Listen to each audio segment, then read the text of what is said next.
It's the 20th of June 2025, and Pixar had just released their latest film, Elio. So, like others, I actually grew up watching Pixar movies, and I ended up having a few of them being my favorites, mainly Toy Story 2 and Finding Nemo. Pixar is able to really connect to its audiences on different levels.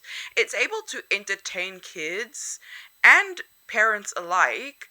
It's able to have relatable characters, and for some reason, it's able to make all of us cry, no matter how young or old you are.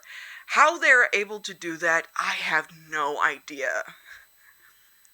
I thought about all of these Pixar movies, and then an idea clicked into my head.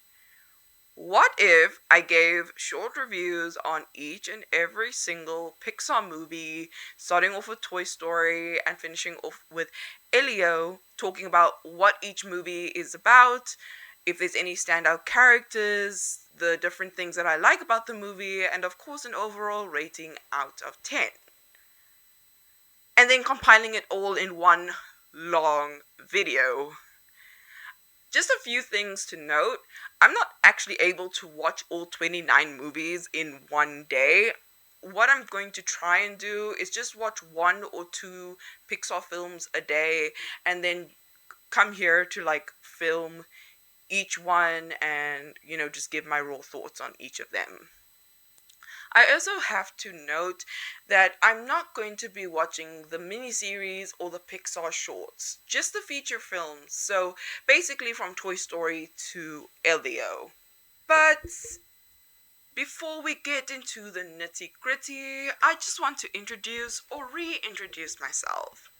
Hi, I'm Sassy Critic. I talk about films, television shows, and everything around it. So if that's your thing, hop on for the ride. And what a ride it is, because today we are going to be diving into every single Pixar feature film, starting off with Toy Story to Elio. If you are someone that likes long film discussions, short reviews, and even trailer reactions, you should actually subscribe, as this is the channel for you. Be sure to turn on the notifications, comment down below your favorite Disney movie, and of course, like the video if you like. We also have a Sassy Critic 107 email. It'll be sassycritic107@gmail.com. So if you're someone who has a video request, a movie request, or you are a fellow collaborator that wants to discuss some ideas, sassycritic107@gmail.com is the email for you. But I think we've taken a lot of time in the intro. Let's talk about each Pixar movie. Part 1, Toy We are Story. starting off strong with Toy Story. Released in 1995 and directed by John Lasseter, Toy Story follows a sheriff cowboy by the name of Woody, who is well beloved amongst the other toys and, more importantly, by his owner, Andy. At Andy's birthday party, he gets a new toy, a Buzz Lightyear, who is a space ranger. But here's the thing. Buzz is convinced that he is an actual space ranger, and he's in full on denial that he is a toy. This was a very well done film. This is Pixar's first ever CG, fully length feature film. It stars Tom Hanks and Tim Allen as Buzz Lightyear and Woody.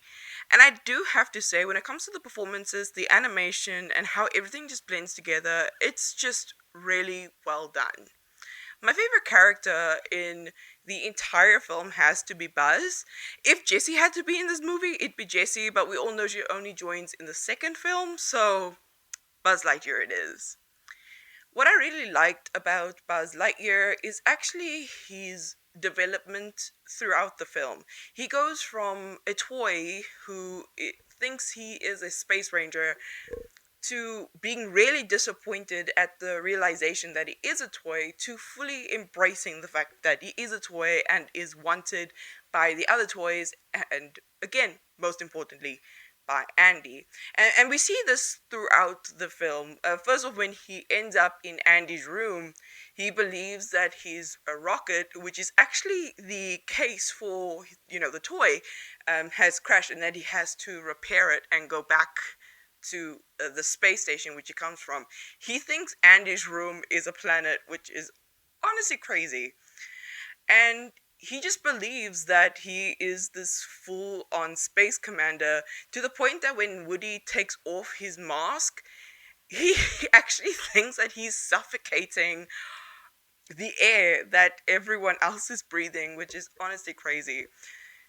What is actually really telling and what really stood out to me was the part where Buzz realizes that he is a toy. You could really see the disappointment in his face and in his tone. He has lost all hope in his perspective. There is no hope to go back to Andy because there is no point to going back to Andy. Why? Because he's not a space ranger. He's a toy.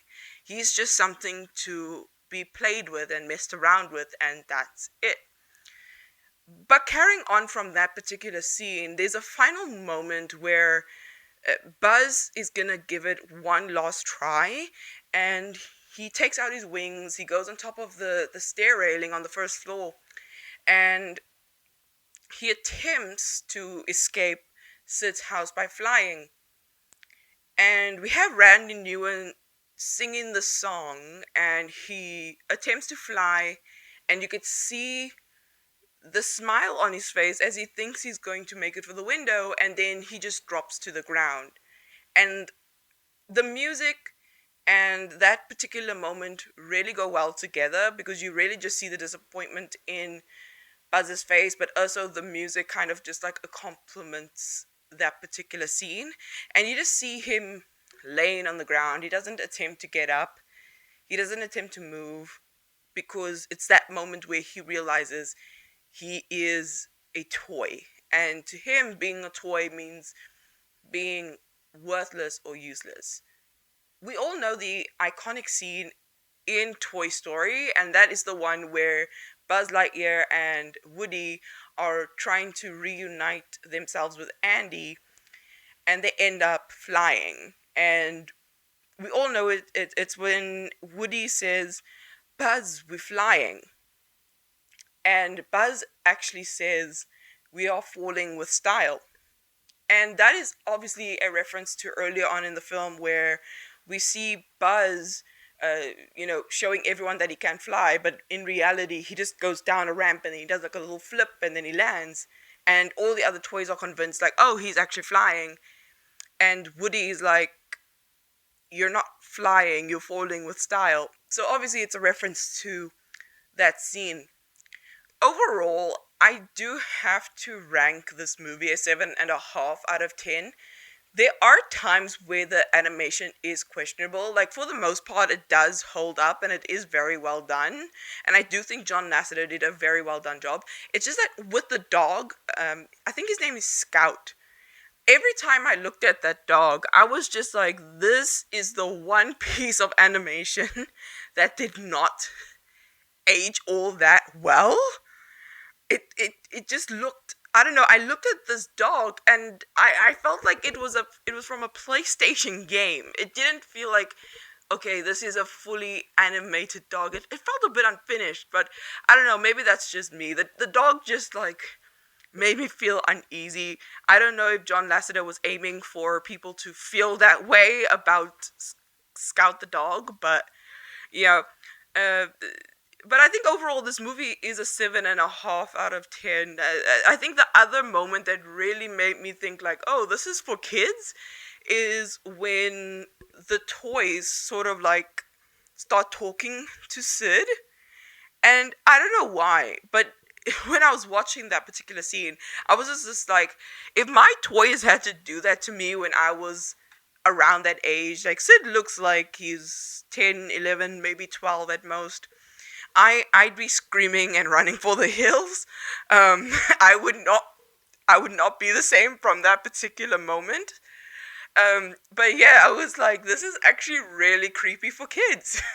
But it's also a funny moment.